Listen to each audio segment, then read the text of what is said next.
next thing to do is to measure the velocity at increments across the channel. You'll use those then to obtain an average velocity that will go into the Manning's equation, which uses an average value velocity.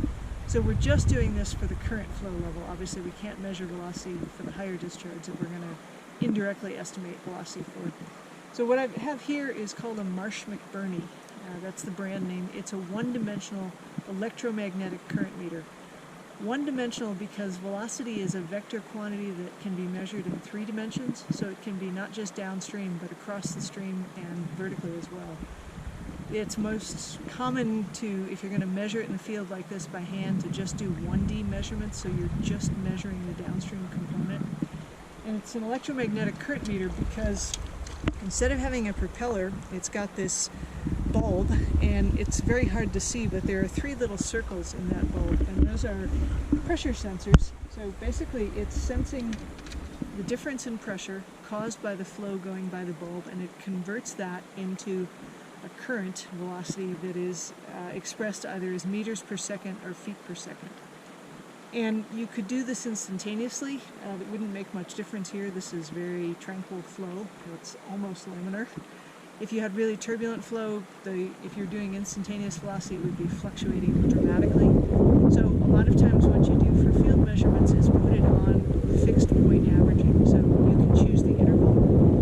We usually use 5 seconds. So that means I hold the instrument here for a while, and it takes measurements continuously for 5 seconds and then gives me a single average of those data. And I record that 5-second fixed point averaging. The other thing that is involved here is that velocity varies with depth above the channel. If you remember, the channel bed is very hydraulically rough because it's irregular. There's boulders and cobbles. So you're going to have the lowest velocity very close to the bed. And if you have the most common velocity profile, there'll be low velocity close to the bed, and then the velocity above that will increase, but then it'll be fairly constant with height. So the most common approximation, if you're just going to measure velocity at one point rather than doing a vertical profile, is to take a point velocity at 6/10 of the total distance below the water depth. So if I had a meter of water, I would take a measurement at 60 centimeters down from the surface or 40 centimeters up from the bed.